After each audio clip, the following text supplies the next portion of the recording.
At one point in time, the man from the moon took a bunny home with him, and soon many magical bunnies started to live there as well.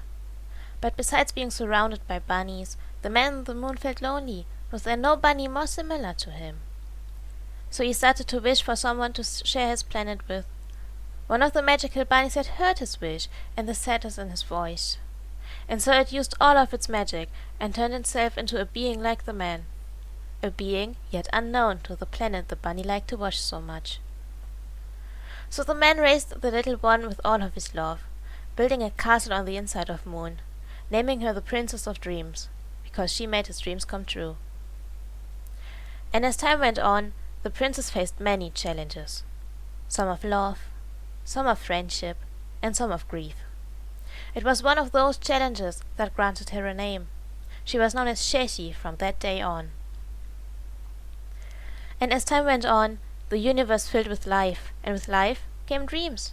And many different bunnies started to follow the princess wherever she went, their paths getting grey from the dust of the moon. And for a while, all was well. She sent the bunnies away at night to watch the earthlings' dreams, listening to their stories when they returned at dawn. And while the princess kept watching, day in and day out, she was singing along to all of Earth's songs. But with dreams came the nightmares, and soon more bunnies started to follow the princess wherever she went. They weren't as quiet, they weren't as nice, but yet she loved them all the same. Soon her bunnies helped those who were good, but scared those who meant evil. And her grin started to widen, and her eyes started to brighten. Knowing the power she held, she started to play tricks on the earthlings, scaring them to leave presents next to their beds, so the bunnies could take them up to the moon to her. But over time, the bunnies started to fight for her love, wanting to bring the biggest presents home to their princess. So she had to keep the nightmares from going to Earth, because she saw all the pain it brought to the earthlings.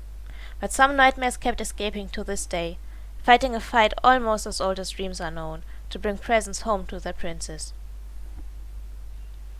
But the dream bunnies are fighting back, protecting all earthlings every night, padding into their rooms, sitting on their heads, and protecting sweet thoughts.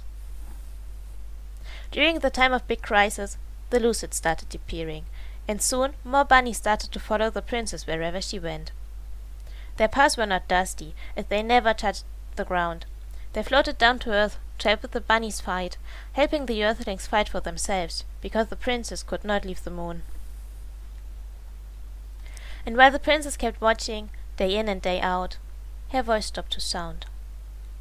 While she relished in the presents the bunnies had brought her, she was saddened, because not only did she never want the fight to happen, she saw more and more of the bunnies travel to Earth, and she could not travel along.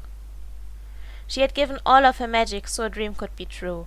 She had given all of her magic so all her bunnies could be, and her body had weakened, not being able to travel all the way to Earth and back even for once. So her bunnies went to collect tiny shards of stars filled with magic, and handed her a pretty globe filled to the brim.